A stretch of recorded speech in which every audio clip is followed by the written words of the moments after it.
Hi, everybody. So let me tell you, having gotten up at 6 yesterday to help get the whole conference, the Pennsylvania Reentry Council conference going, I have proven that I am much worse in the morning than John is. So, and here I am 2 days in a row. Let me first thank all of you for being here. And you know, this is a big day for PARSOL and for what you're trying to achieve. So that's number one. But number two, having seen John is amazing. I mean, I got to tell you, the stuff that he did for our reentry conference was amazing. I mean, they had a tech guy we were at the Best Western Premier Hotel, which is about 10 miles from here. But he was the guy doing the tech. And, you know, and I can see by all of his very organized, clear emails, all the great work that he does. So I am going to, how do I do this? I would press a button or, okay, there you go. All right, so I only have 20 minutes, so I can't say much, but I'm gonna say a few things. First is, and I decided to do it this way, that, whoops, it's not working.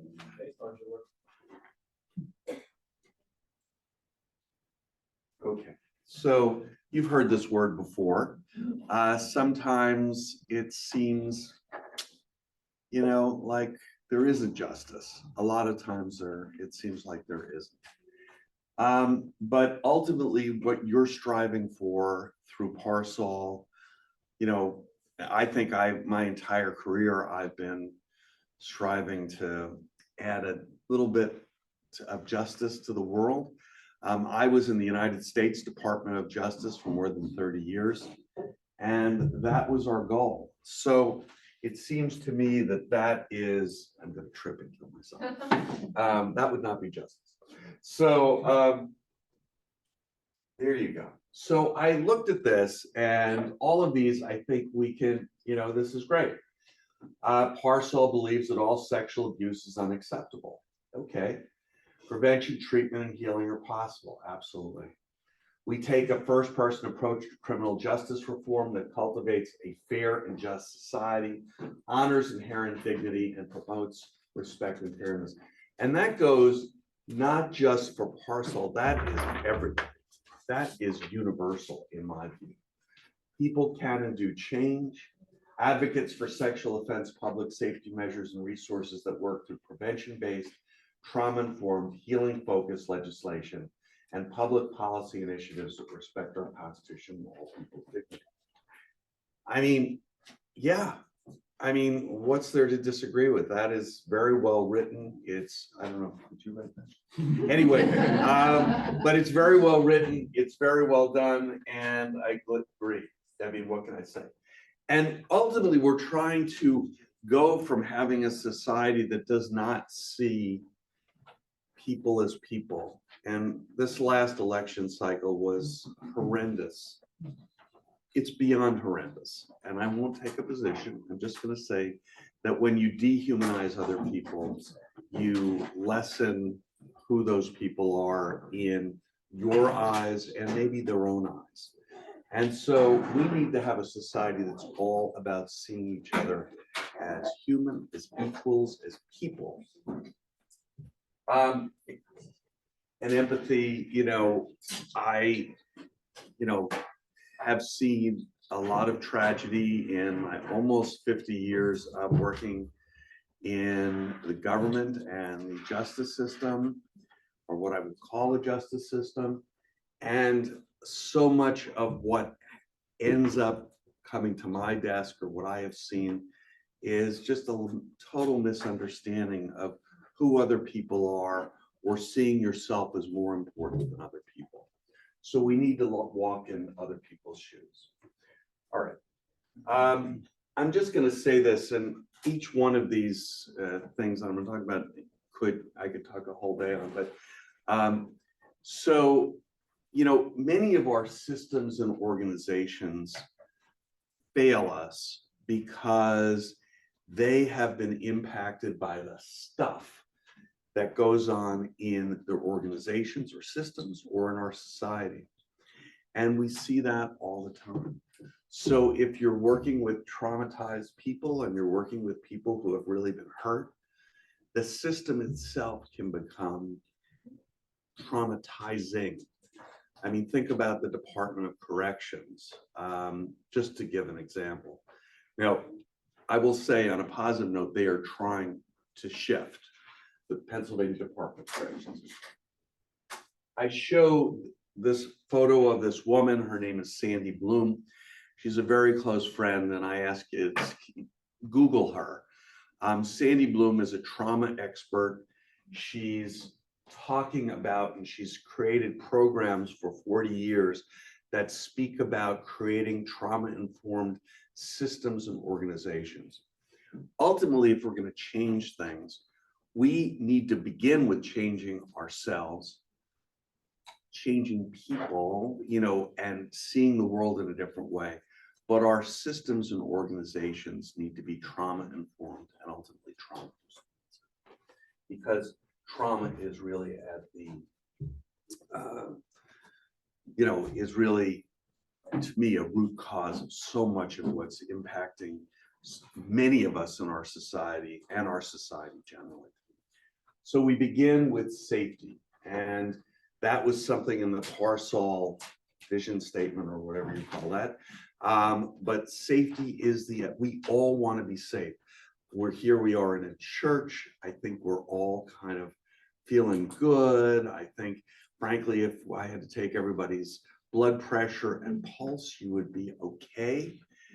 We feel kind of safe, and it's nice to be safe. As a matter of fact, it's essential for our health to be safe. But our culture is not safe. Many of our systems are not safe. And so we need to help change that. And while criminal justice reform is ultimately one of the things that we want to get to, we need to reform so many things that happen before we get to the criminal justice system. So our family systems have to be trauma-informed and trauma-responsive. Treating a child with any kind of physical brutality is, to me, outrageous, but it's traumatizing. So we have to talk about safety, and safety starts with you. And I just say this as you go through today, as you go through your lives. And as we go through this period, which is going to be challenging as a society, as a nation, how do you keep yourself safe? Now, people in the trauma-informed space talk about this, but what do you do when you're feeling anxious? Has anyone here ever felt unhealthy stress? I mean, really? Okay, I just want to know, because I feel it every time I turn on the news, in addition to many other things. So what do you do? Do you do nothing? Do you overeat? Well, I do. And that's sometimes of course you can't tell. I'm not going to stand sideways. But so what I do is I try to breathe. Now, I'm not an expert breather, although I've been doing it for generations. But just the slow, deep breath from the belly makes a big difference. And for me, when I'm stressed, which I get stressed, it's life. And some people get really stressed, and some people get really anxious. And some people, I have a friend of mine, an old friend who's in a hospital right now, suffering from chronic depression. This may not help him. But for most of us in the day-to-day experience, taking care of yourself by doing basic things like breathing or yoga or meditation or listening to music, exercise. Yeah, you know all this, but do you do any of it? And so I just ask you, as you think about the issues today and what we're confronting individually, as in your families, in our society, you must consider, this is a command, we're in a church, consider what are those things that you can do to help yourself. And the other is, I always say, do you have somebody in your life that you can go to? This is equally important. You know, there's when you get down, and has anyone ever gotten down? No, not in this group. But anyway, who can you go to and feel safe and saying, I'm feeling like shit and I need help and I need support and I need you to just listen to me. If you don't have that person, try to cultivate that person or ask someone. So I say that because so much of what we do is important. So I'm going to just shift and talk about scams. John sent me some information and I didn't know this. Scams are the antithesis of safety. People are trying to harm you. They're trying to steal from you. They're committing fraud from you. And I learned that people, I shouldn't have been shocked, but I didn't know this, that people who have been convicted of a sexual offense, they find themselves getting a phone call saying there's an arrest warrant out for you and blah, blah, blah, and we want you to ultimately pay money. It's a scam. But happened to anybody here? okay. So I want you to know that you can call me if that happens. That's number one. We have a section within the Attorney General's office that would deal with that. But it's not just a consumer protection thing. It is a crime. It is a crime. And I will tell you that when I was in the U.S. Attorney's office in DC and then here in Pennsylvania, I investigated and prosecuted many, many kinds of crimes. That's outrageous. I mean, we didn't do crimes because that's kind of a smaller individual crime. We did kind of the bigger stuff, but the bottom line is it is outrageous. And I will tell you that people have tried to victimize me doing the same thing. I have some hilarious stories where I turned it around on them. I'll just tell you that somebody said that I owed the IRS $63,000. And I said, really? I didn't know that. And then they said, well, I need to pay it. And so we went through this whole thing where I was talking to some guy. I said, no, I need to pay it. How much do you want me to pay? I'll pay it right now. And so he sent me to a supervisor. And when I got on with the supervisor, I started pretending that I had a heart attack. And I say, oh my God, and I was doing that. Anyway, make a long story short, the guy was so freaked out, even though I said, no, I got to give you, because I have to pay the United States of America and the Internal Revenue Service every cent I owe. And you know, I was doing this. And he said, look, this is a scam. Don't you get it? Don't you get it? It's a scam. No, I have to still pay. I don't care. So anyway, I'm not suggesting you do that, but that is one method. That is one method. So let me just say this. These are 4 signs that the scam, if this happens going forward, the bottom line is nobody from the government is going to call you up and ask you for money because of some idiotic thing. They're going to come to your door and they're going to arrest you. If there's an arrest warrant, they're not going to call you up. That's just not the way it's done.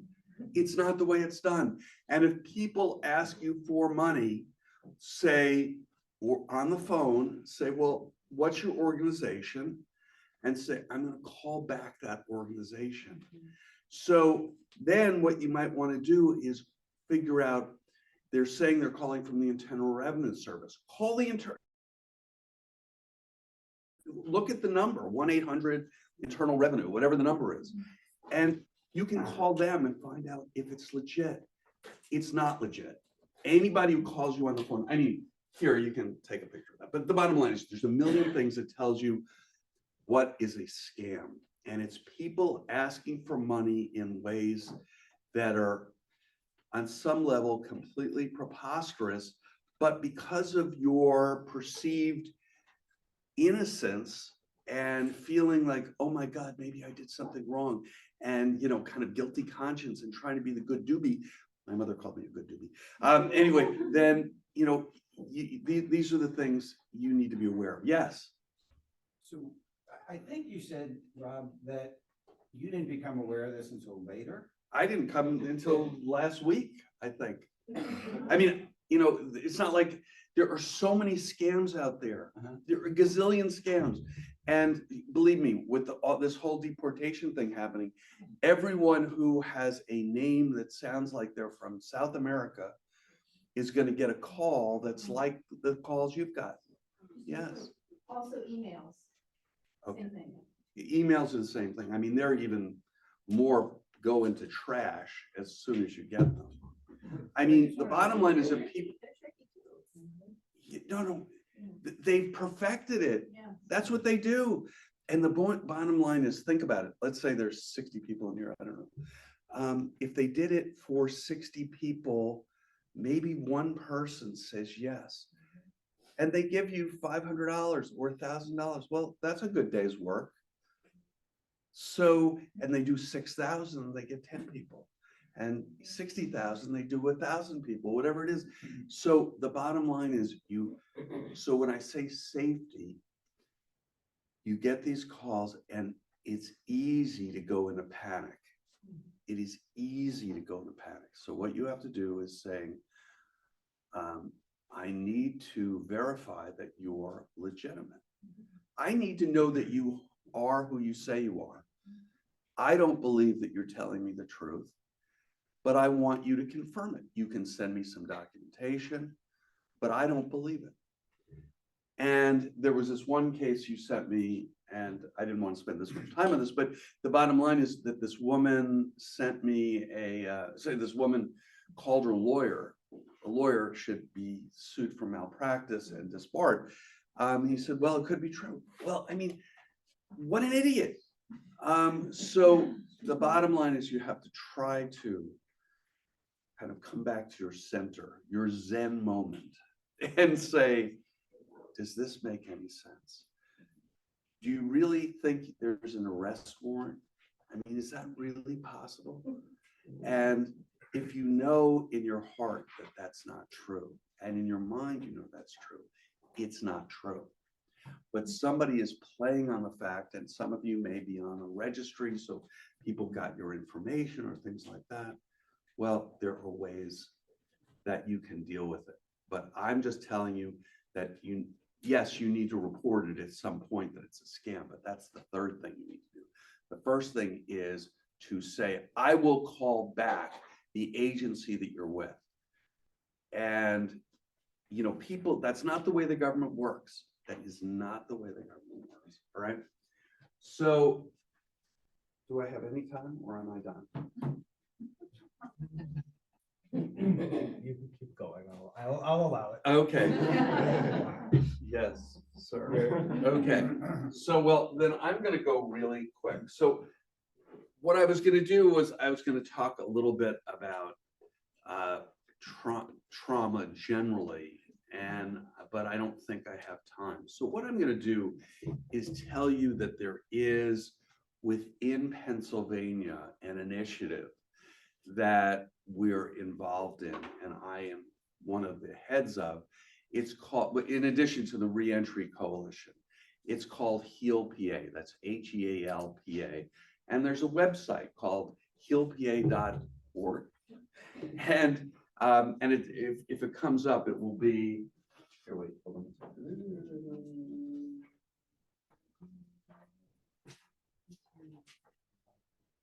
Hold on, let me keep going. I've got a lot. See, I'm never gonna get all those. Okay, so so HEAL PA, and it's www.healpa.org. So I tell you this because when I came to the AG's office in 2017, I remember sitting down with Josh Shapiro, who had asked me to come on, and it was March 6th. And I said, there are two things I'd like to begin working on. And one is I'd like to create the Pennsylvania Reentry Council. And it was created 2 months later. And then the other thing is I want to create a trauma-informed Pennsylvania, whatever that means. And that would require, we're going to go to Jonestown. We're going to talk about some of that next week. We're doing a training and Mark Fraley is running it at a conference. So if any of you want to drive from Harrisburg to Johnstown, but I can come back. So what we've done is we have a couple of hundred people that have come together, mostly volunteers from around the state. I don't know who's watching. And what we're doing is we're trying to create a society that again sees people through the lens of humanity and empathy and compassion. And we're trying to create a healing-centered state that doesn't look at what people did as the sole criterion of their humanity or their existence. We know that we're all human, and so we're all, nobody's perfect. We all make mistakes, and some people make bigger mistakes than others, but that we all have the ability to heal and recover. And what this trauma-informed effort is to create the environment of safety within our society so that people can flourish, people can recover from their wounds, they can heal from their injuries, both physical and emotional, and they can move on. And I will tell you, we are doing this in the education area. We are doing this with respect to child abuse. We're really doing it across all systems.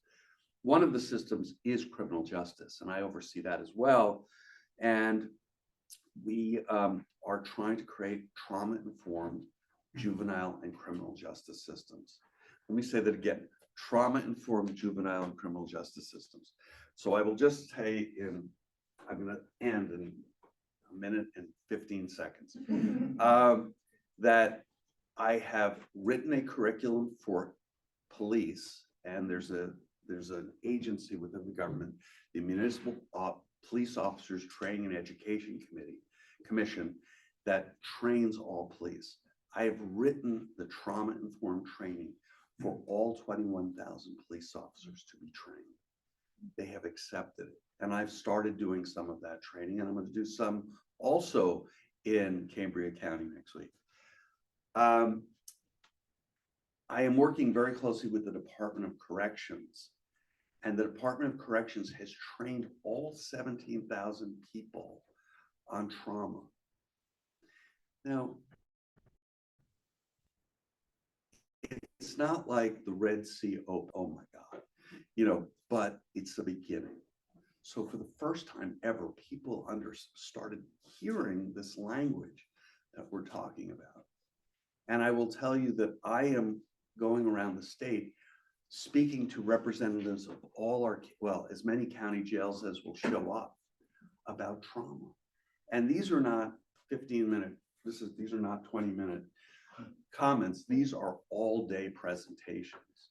So people really hate me and are super traumatized. But so there's that. I was at the Administrative Office of Pennsylvania Courts just had a conference in Harrisburg at the Hilton Harrisburg, which was, the money for that was 12 times more than the conference yesterday. And there were 900 people there. And I gave a presentation along with two judges, one from Potter County and one from Allegheny County. And we spoke about creating trauma-informed courts. Can you imagine if judges were trauma-informed? I heard a woman outside, maybe it was you, who was speaking about how, a judge just didn't get it about like basic human nature. But rather than saying, well, that's not the way it is in my court, saying, well, maybe I'll look into it, or I hadn't thought about it that way, to actually be responsive and empathic to the people that come before her or him. So we're doing with police, we're doing with courts, we're doing with corrections, we're doing with probation. I met with people from Philadelphia probation, a couple of weeks ago. We are doing it, and who's left? Well, we're doing it across, and then I'm going into prisons and talking to the people inside prisons. And I will tell you, it is the most inspiring thing that I have seen in all of this work, to see that people are literally almost, their heads are going back and saying, oh my God, I can't believe that no one's ever told me this stuff before. I always thought that I was born to be a loser, that I was destined for death and hell and brimstone. But I get it, that I can be okay, and that I can heal and recover from the wounds, many of which were as a result of childhood trauma. So I say all this to say change is brewing. And I ask you to, in this hour of change in our society, to have some hope that there are people coming together, and I hope you join in that effort to create a society that is much more humane, much more kind, much more compassionate, and much more loving.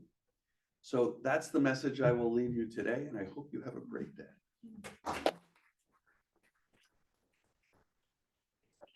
We have some questions. Yes. So prosecutors often control all key aspects of the justice system, such as deciding who gets prosecuted, charges filed, and even the timeline of the cases. Their incentives, however, often seem that they were more prosecution and better, a mindset that influences public perception as well. How can you mention all of the other groups that you're working with, but you didn't mention prosecutors, who are a key focus of how much time somebody gets? Yeah, well, you know, that's a good question. Well, I was a prosecutor for, as I say, more than 3 decades. Prosecutors are hard. Right. Actually, they're well, no, the DAs are elected. The Oh, sure. people working for them are not. Lancaster County, actually, I spoke to every lawyer in the office about trauma. So I did do that. Prosecutors are somewhat removed from the hands-on stuff of the people who are committing crimes. They see themselves as above. If you've ever seen Les Mis, they're kind of La Javert, and as opposed to Jean Valjean. And so that is such a great. If you haven't seen the show, I've seen it 1,000 times. Anyway, but things are changing even there. The Attorney General's office in Pennsylvania is the only one in the United States that has a reentry coalition. So Hey, that's your next question. What is a reentry coalition? a reentry council, I should say. I'll tell you what a coalition is. We've got Charlotte Plains who can do that much better than I can. But so the bottom line is that we are starting. I mean, the work that I've frankly been doing in the AG's office, and will hope that I stay on in the next administration, because it is a progressive side of what prosecutors do. Prosecutors do see this is the case, this was the violation of law, and what are we going to do about it? But the bottom line is that I think if you get to the judges, and the judges say, this is acceptable, that's acceptable, we're going to create a trauma-informed environment, that's going to change things. In Philadelphia, in the United States District Court, we started reentry courts in 2007. There was 2 of them. They were the first in the country. And that changed the dynamic between the prosecutor and the defense and brought all of these people in to collaborate. So the bottom line there is it changed the U.S. Attorney's Office, and it has changed offices around the country. We had the first deputy attorney general, district attorney in York County, Tim Barker, speak yesterday. And you would never know he was a traditional prosecutor. He talked about all of this collaboration. Because Dave Sunday's becoming the AG, he's going to become the DA in York County. They are trying to do things in ways that would kind of not, I won't say blow your mind, but really change the way justice is done. That's not to say that people who violate the law are not going to go to jail, not at this point. But what we're talking about is what will happen with the way we do our work and how we do our work and the collaboration and the input that we get from community groups and people out there, and the appreciation that we want to stop recidivism. And we want to help people so they don't get in the criminal justice system, and we don't want them to continually come back to the criminal justice system. There are people who have some level of wisdom who are beginning to get that, or who have gotten that. So it is a process. We are early on in this. This is, I mean, nobody ever talked about trauma-informed anything until, at least within the justice system, until I started talking about it. So I don't know, it's gonna take a long time, but there are things going around the country. I will tell you, I'm in touch with people all over the country in terms of the justice system. We are moving forward. It is a new day.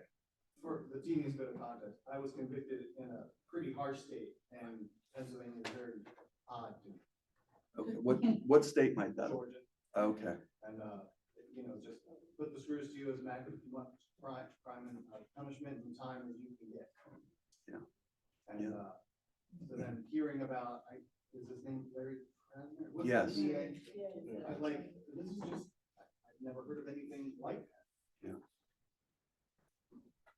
So thank you. So you made a comment about you don't know who's online, and we have my counterparts from across the country, and Michael Harris from our sister organization in Indiana would like you to briefly outline what PARC is, what it does, who's part of it. The key word in his question is briefly.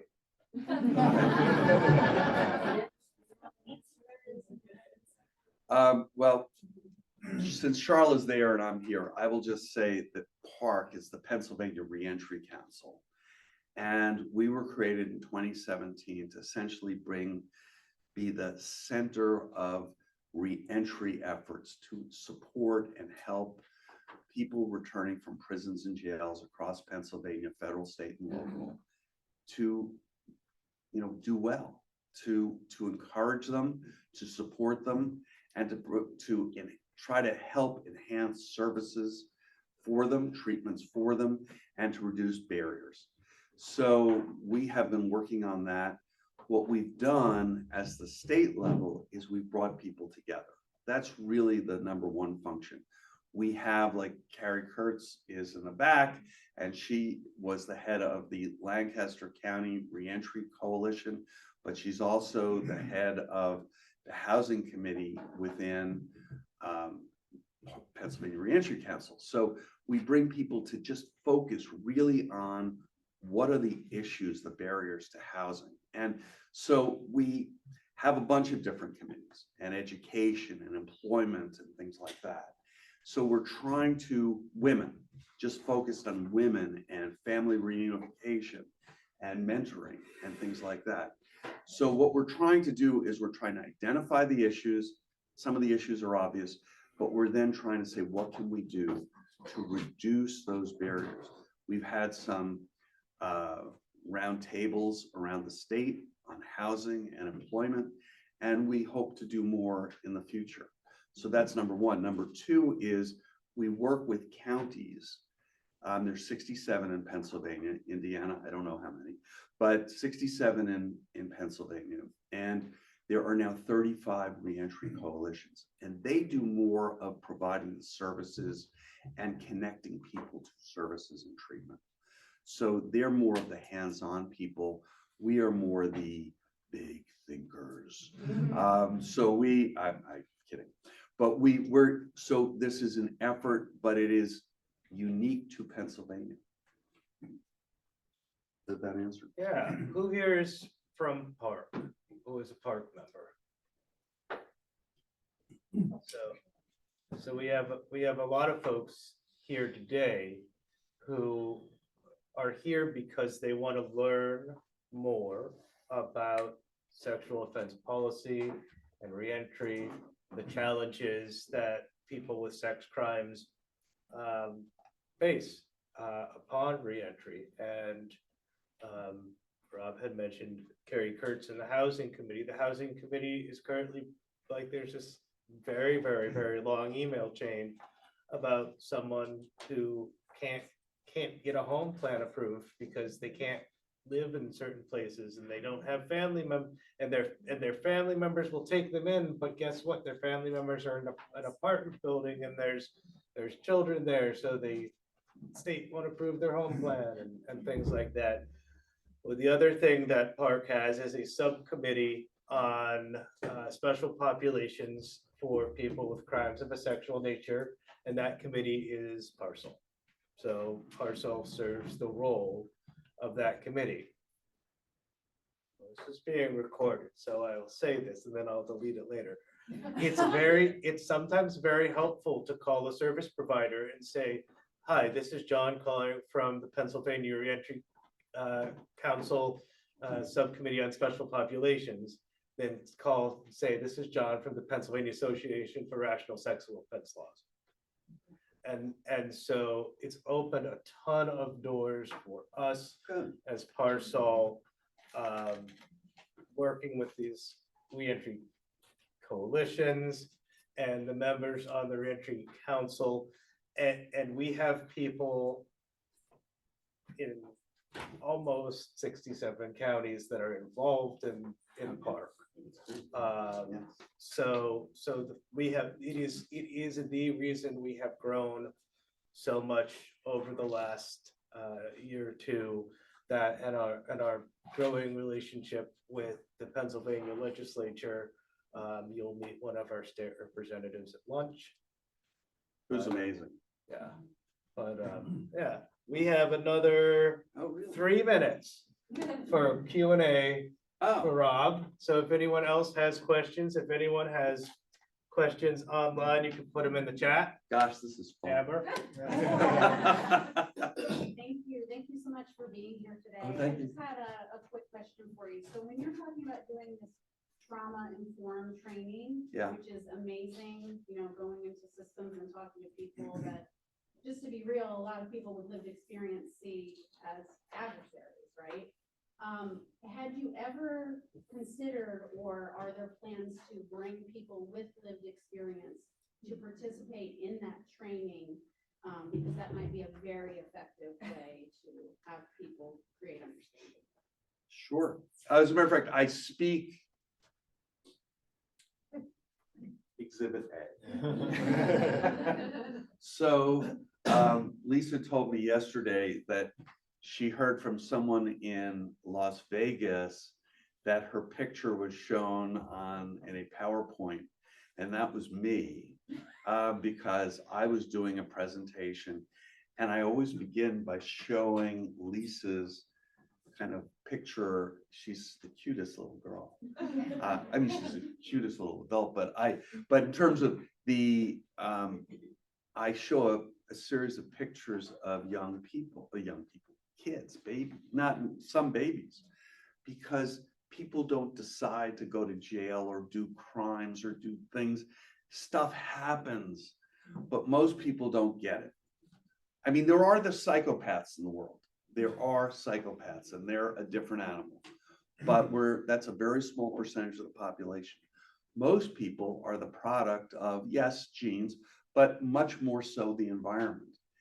And so Lisa's story, which is, I mean, as a matter of fact, I wrote something in your first book to talk about your courage and everything like that. Yes, and I do play videos of people who've been in the city system. It would be, as a matter of fact, next week, if not, I'm not mistaken, there's going to be 2 women who are going to speak at the conference, who are going to talk about their lived experience. I love hearing that because it becomes even more real. I mean, the theory is important, but applying it to what happened to people is unbelievable. There's a guy named David Garla. Do you know him? Yeah. Yeah. So everyone, you know his story. And, you know, and then yesterday we had Eric Van Zandt, and he has a story, and You know, these are really powerful stories. And we look at what the laws are, and we look at how the law was applied, and we look at what happens with him. And you say, really, that was the result of a life sentence? I mean, that doesn't make sense to me. That doesn't make sense. And coming from the point of prosecution, yeah, it doesn't make sense. So, and couldn't a child who's a teenager heal and recover? You really think you're going to throw that person out when they were sexually abused for years and it had this profound impact? Why are we not listening and understanding that? Why, what can't we get through our brains about that? So yes, the answer. I give too long answers, I'm sorry. That was to your friend in Indiana. Okay, is there anything else? Who can join PARC and how do you? Oh, get- anyone can join. So as a matter of fact, you can't leave here unless you join. As a matter of fact, yes, you must. I hereby join PARC. You're a member of PARC. So, you know, we want people to join PARC. The energy is from the people. And, you know, at the very end, I was trying to thank everybody, but I know people volunteer, they spend a lot of time. Carrie is spending tremendous amount of time. John does too. It's not, most of these positions, 99.99% are not paid positions, but it is hopefully with the idea that you're helping other people. And maybe in doing so, you're helping yourselves. So anyone can join. I will leave my information. I got a whole bunch of cards. I don't know if I have one for everybody. And there was one other question. So then, Mr. Rowe, you answered my question by saying you don't need the information. I'd rather just email it to you, but I wanted to go off of what she had asked about those of us with lived experience. What's the easiest route that I could take to try to tell my story? I feel like I have something in me that needs to be told. So Not today, but I mean, right. So, you know, there's two areas. Yesterday, there was a guy named Shuja Moore who, were you there yesterday? Yeah. You know, he does these walkies, that's a powerful thing. The other is there was a woman who was supposed to speak and then she got stuck in Pakistan. I guess she missed her flight to Harrisburg or something like. Anyway, she does this journal about bringing out people's stories, and I can get you her name is Shaheen Pasha, I think. Yeah, we'll have to definitely do it. Yeah, but I would love to hear your story, and we at our PARC meetings often try to highlight people's stories. Not often, we always highlight people's stories. So it's really important. Thanks, Mr. Rowe. I appreciate it. Well, now I guess you know why we invited Mr. Reed to join us today.